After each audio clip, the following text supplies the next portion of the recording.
Welcome back, guys. In today's video, I'm going to give you guys an update on Adrian Barker from Bark and Jack. His Rolex Explorer II that was damaged, that was completely destroyed and needed repair, needed an overhaul. I'm going to give you guys an update on the whole entire cost of this repair and the decisions that he made in this overhaul. So before I get into it, guys, give the video a thumbs up, hit the subscribe button, and let's just get into it. So I made a video a few weeks ago on Adrian Barker's incident with his Rolex Explorer II. When it comes to timepieces, it doesn't have to be Rolex. It could be an Omega, AP, Vacheron, Patek. When it comes to these timepieces, once it has a sapphire crystal and it falls, sapphire tends to shatter. Now, on the contrary, on the opposite side, acrylic crystals, like the one on my Omega Constellation, they just tend to crack. They don't shatter. So if his Rolex timepiece had an acrylic crystal, which they don't do that anymore unless it's like a vintage timepiece, if it had an acrylic crystal, this whole situation would have been a lot more simpler. He would have just had to change the crystal on the timepiece. But since it was a sapphire, it caused a whole lot of problems.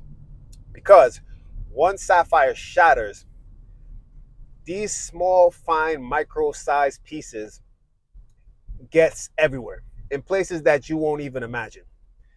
They go behind the dial, they go into the movement, and this causes a whole lot of problems.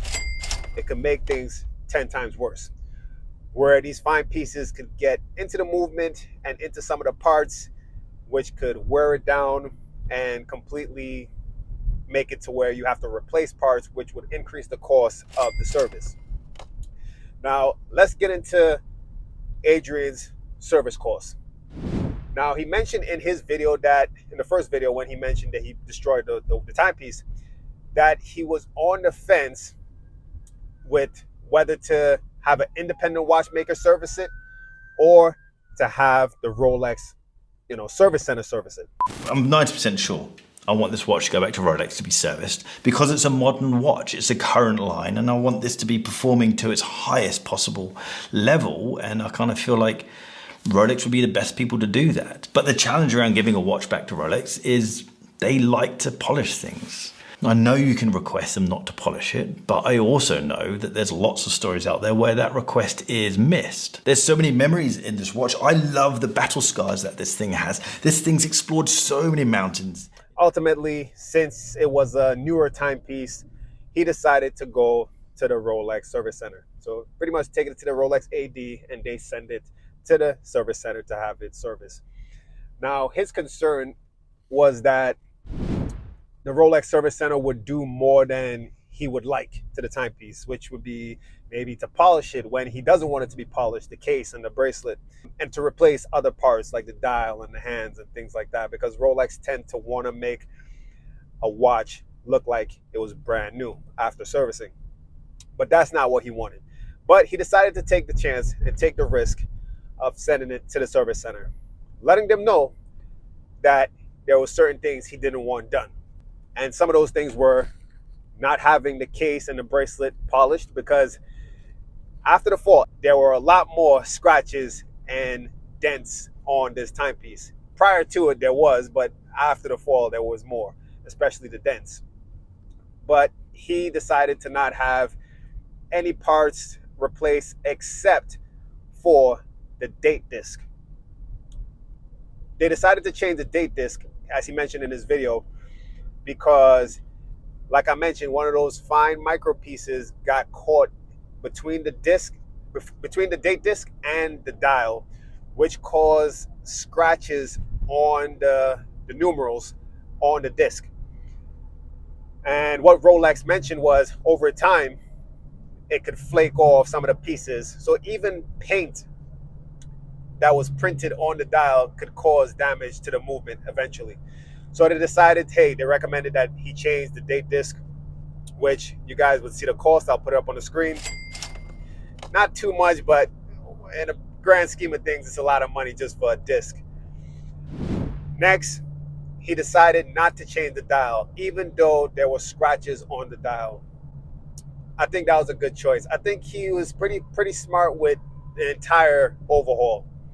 I don't want to make this video too long, so I'm just going to let you guys know. In pounds, the service entire cost was $771. Damn. And in USD, that's like $1,000, $1,100, around that much. So to completely overhaul this timepiece with limited things done to it, because he didn't want it polished, I believe that the polish would have cost around $104, around $100, which was deducted from the cost of the total. So it could be $1,200, $1,300 to have a full overhaul of your Rolex timepiece if you send it in. And of course, it does matter on the model of your timepiece, I'm sure. Some would cost more than others. And in his case, he just needed 2 parts replaced, the date disc and the crystal. The crystal, I believe, cost around $100 too. I'll put it up on the screen so you guys can see. And yeah, $1,000, guys. If you drop your timepiece and have to have it overhauled, $1,000 is gonna just fly away to make sure that it starts running and you'll be able to wear it. Anything you guys take away from this video is to be careful with your timepieces. You don't want to have any accidents because it can cost you. And this was just a Rolex Explorer II. If it was a high complication Patek Philippe or AP or Richard Mille or Vacheron or any of these other timepieces, man, it would have cost a whole lot more. It could go up into the $5,000 range depending on the timepiece. And even in the Rolex category too, under the Rolex, some of the models will cost a lot more if you drop it or damage it. So if there's anything, again, you take from this video, is to just be careful with your timepiece and avoid any mistakes. Guys, thanks for watching.